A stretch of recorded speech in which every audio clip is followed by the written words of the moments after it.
Welcome, friends, to Students of Wisdom, where we explore the timeless principles that help us live with purpose, integrity, and peace. Today, we are diving into a topic many of you have asked about: how to attract women. But here's the catch: I'll be guiding you not with tricks, gimmicks, or superficial tactics, but through the timeless wisdom of Stoic philosophy. As Stoics, we believe that virtue, integrity, and self-mastery are the foundations of a good life. So, when we talk about attraction, we're not talking about manipulation or playing games. We're talking about how to cultivate the qualities within yourself that naturally draw others, women included, toward you. Because in the end, it's not about chasing or trying to convince someone to like you. It's about becoming the kind of person who radiates confidence, kindness, and purpose. Let me tell you a story to illustrate this. There was once a philosopher who lived in ancient Athens. He was not a man of striking physical beauty.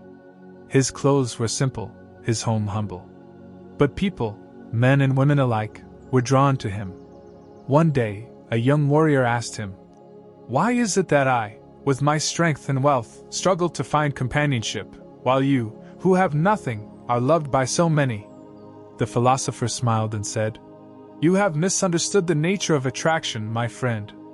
It is not what you possess that draws people to you, but what you are. The woman who is impressed by your riches or your muscle may be with you for a while, but when these fade, so will she.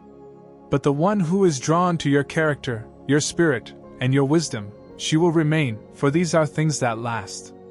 The philosopher's words contain the key lesson: to attract someone of value, you must become someone of value. Let's break this down into a few key principles. In the ancient city of Rome, there was a successful merchant known for his wealth and charm. He was well liked by many, but he was plagued by a deep insecurity. No matter how much he accumulated or how many women admired him, he always feared losing it all. His relationships were shallow, and he could never fully relax, always afraid of rejection or loss. One day, he sought counsel from the emperor, who was renowned not just for his power, but for his wisdom in the ways of Stoicism. "How can I secure love and loyalty?" the merchant asked. The emperor replied, "By understanding that neither love nor loyalty can be secured. They are gifts freely given. What you must focus on is not securing them, but being worthy of receiving them. Control what you can, your actions, your words, your heart. The rest will follow." The merchant realized that his obsession with control was the very thing that drove others away. And in time, he learned that when he let go, when he acted with sincerity and allowed things to unfold naturally, he found deeper, more meaningful connections. This brings us to another key principle of attracting women. Women are naturally attracted to men who have a purpose, who are driven by something greater than just superficial desires. Purpose gives a man depth. When you are focused on your goals, your growth, and your contribution to the world, you become more attractive, not just because of what you're doing, but because of what it represents. Imagine for a moment you're meeting someone new. Which man do you think would leave a stronger impression? The one who says, "I'm just floating along, seeing what happens," or the one who says, "I'm building something. I have a vision for my life, and I'm working hard every day to achieve it"? Purpose gives you direction. It means you're not simply waiting for things to come to you, you are actively creating the life you want. This, too, is attractive because it shows that you are independent and self-reliant. You don't need anyone else to complete you. You're whole as you are. Now, let's take a quick moment here. If you're finding this conversation helpful so far, be sure to hit the subscribe button below to join our Students of Wisdom community. We're constantly exploring ways to live better, to think more clearly, and to embrace wisdom in our daily lives. I promise you'll find plenty of insights to help you on your journey. Alright, let's continue. One of the biggest mistakes men make when trying to attract women is pretending to be something they're not.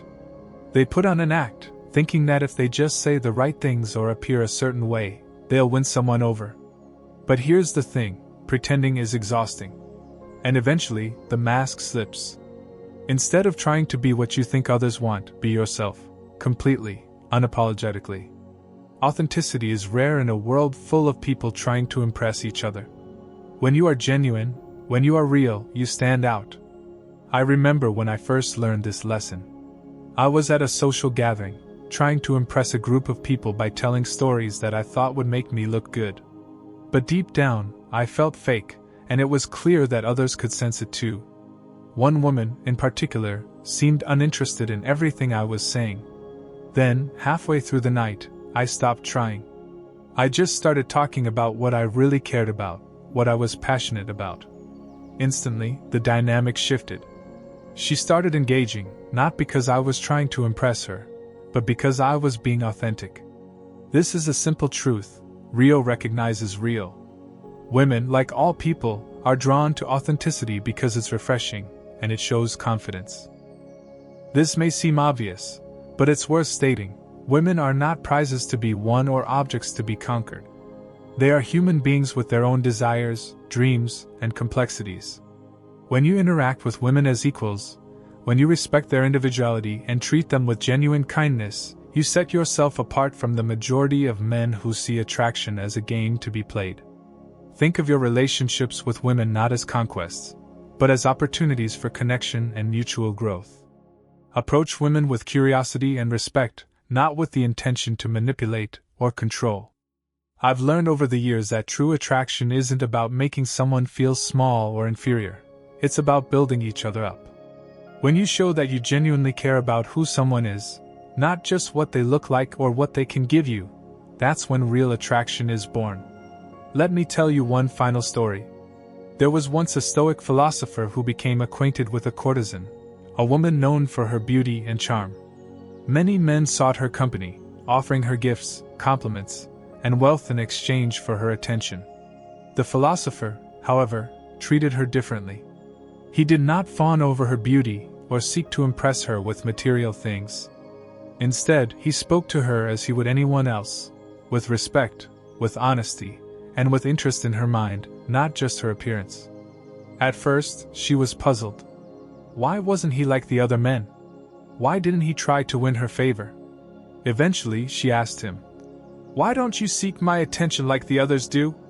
The philosopher replied, "Because I see you not as an object of desire, but as a person with your own worth. I am not interested in impressing you, but in understanding you."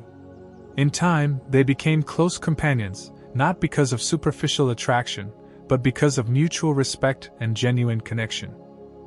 Friends, the Stoic way is not about tricks or techniques.